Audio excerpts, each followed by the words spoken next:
Your brain isn't trying to help you grow your business. It's trying to keep you safe. And it will keep keeping your business small until you choose to retrain it. This month on the Inner Business podcast, we've been talking about the patterns that lie underneath your business processes and systems.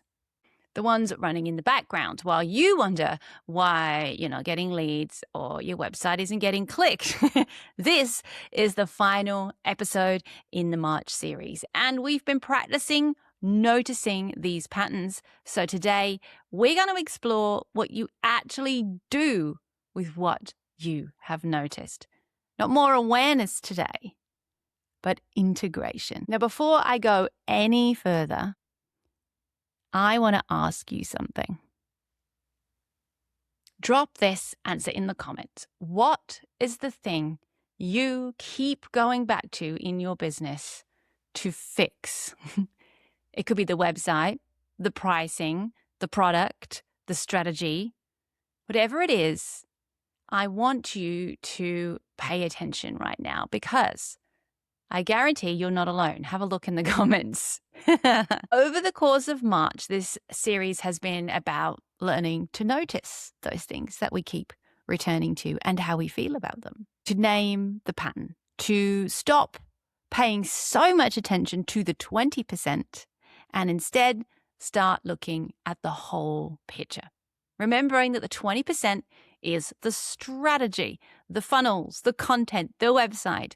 And those things are not unimportant, but they aren't usually the main issue.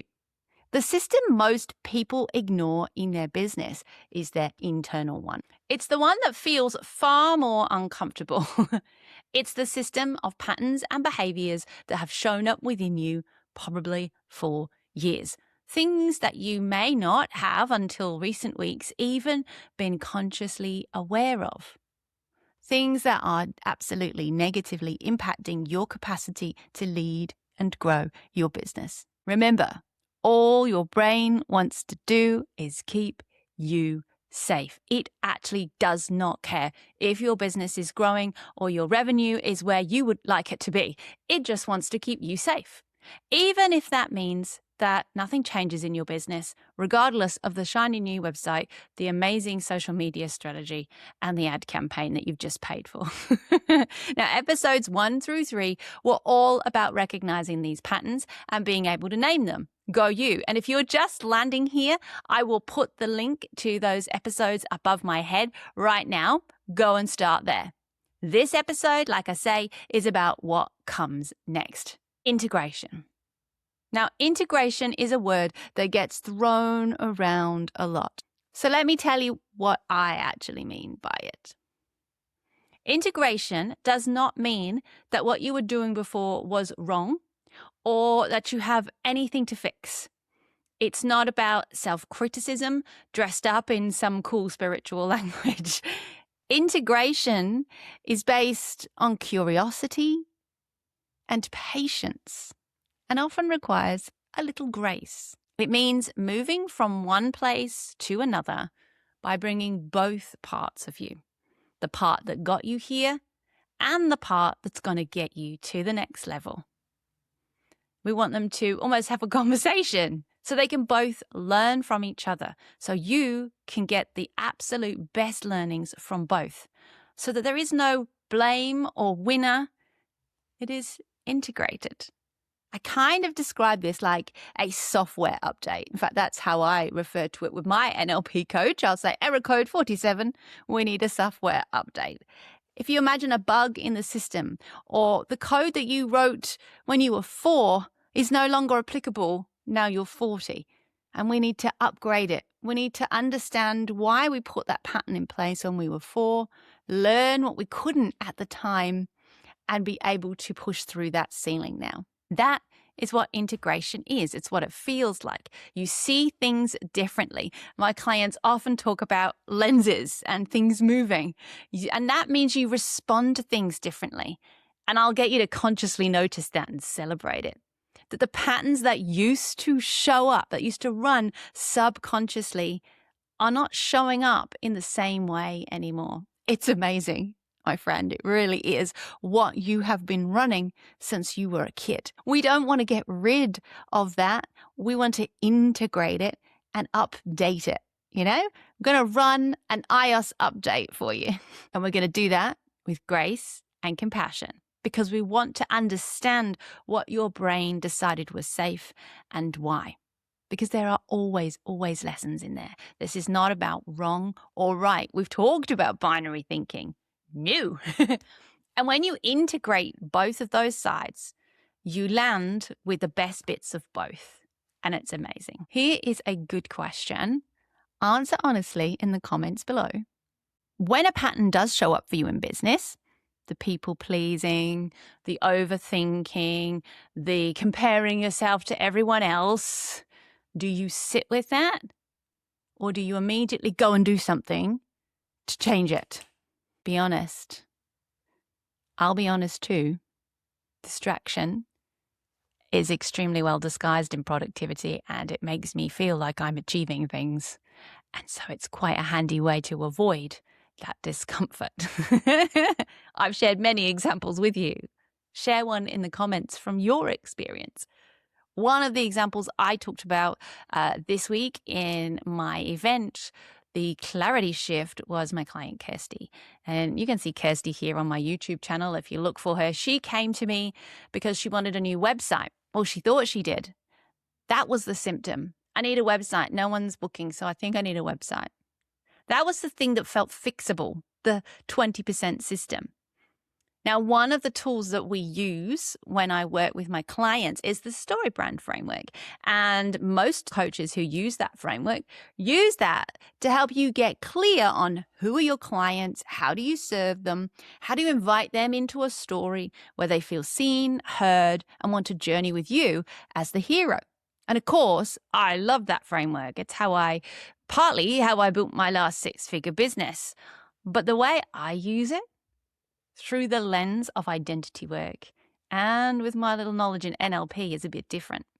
Because through the process of working through the story brand framework, most people who work with me will eventually burst into tears at some point. And that's not quite the usual thing when working on a story brand framework. Why?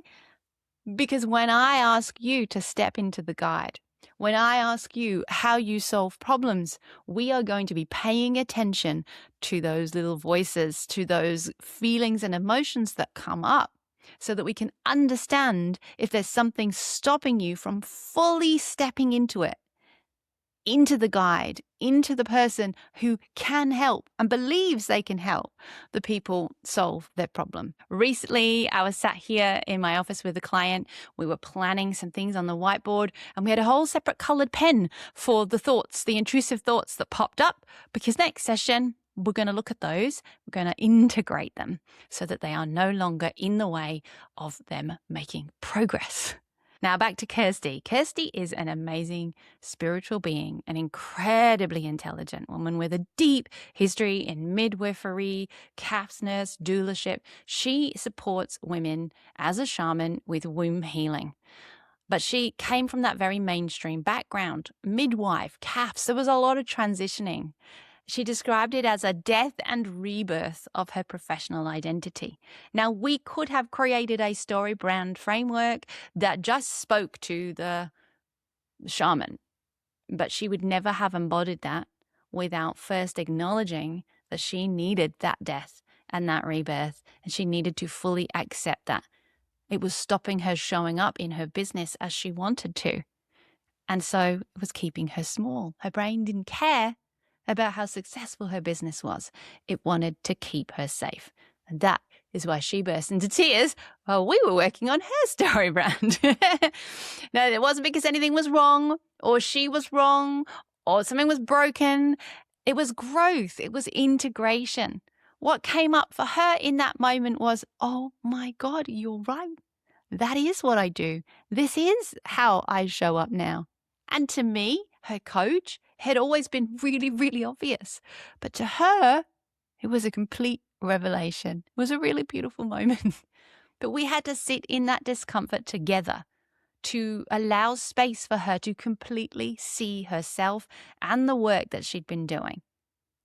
Now, most people don't do that. They just build another website. This discomfort is not a sign that something is wrong. It is a sign that something has landed and you can pay attention to it, work through it, and get the results you want. And as an NLP practitioner, I will be completely honest with you. I am uniquely qualified in the most useful way to listen to the language that you are using, to challenge your thinking, and to help you understand exactly what is going on underneath all these investments you've made into websites and social media and ad campaigns. Here's what I know. You can have the most perfect content strategy. I could hand it to you right now. But if you don't feel safe being seen, then some part of you is still waiting for permission to fully show up. You get to give yourself that permission. We can explore that. We can clear that. You won't be cringing. You won't be hiding. You won't be working so hard on the systems that you've not been looking inwards. This is why I constantly repeat phrases: clarity before confidence, integration before scaling. Because you'll hit the walls, you'll hit the ceilings, and you'll keep doing it as you keep growing. Because every time your business grows, you need to as well. I want to pause here and just ask, if you are someone who has followed all the strategy and felt like something was not shifting, tell me in the comments, seriously, right now. The people watching this video, you are not here by accident, and I really want to know what's coming up for you. Now, I have opened a small number of clarity conversations. These are not for everybody. They are application only. They are completely free 45-minute conversations, and they are not a sales call. My job in that call is to listen to you. You are likely to come to me with a symptom. You'll say something like, "Oh, I need a new website. I can't build a funnel. I hate technology. I haven't got enough leads. My messaging doesn't land." And I'm going to listen and I'm going to lean in. And together we're going to hold that symptom and we're going to dive into what's really the problem. What's really underneath that? Because I promise you, it won't be any of the things you think it is. I won't let you spend $10,000 on a fancy website that's designed around the mask that you're wearing right now about how you think you should show up. Come to selenawoodward.com/call, apply, fill in the application, and I'll take a look. Let's see if you are ready. See if this feels right. Now, that being said, I would love to close out this series the same way I do every episode. Not with a list of things to do, although I would suggest you go and apply for that clarity call, but with something to sit with, something to journal on. When you started your business, I want you to just close your eyes, take a breath, and go back there. Do you remember how that felt? Was there some excitement? I bet it felt a bit scary too, hey? Exciting and scary. Maybe it felt experimental. Something you were playing in. Do you remember? No. Can you remember at which point that shifted and your business started to feel like a test? Pass or fail? Can you connect with a thought you've had recently? Maybe this week, maybe even this morning. That might be one of those patterns that we've been talking about all month. Because that's what March has been all about. You do not need more effort, more systems, more processes, my friend. You need more introspection. You need someone to hold space. You need more time to reflect. And you need the support to move through what comes up for you. Clarity before confidence. Integration before scaling. You know what you've spotted this month. My only question is, what are you going to do about it?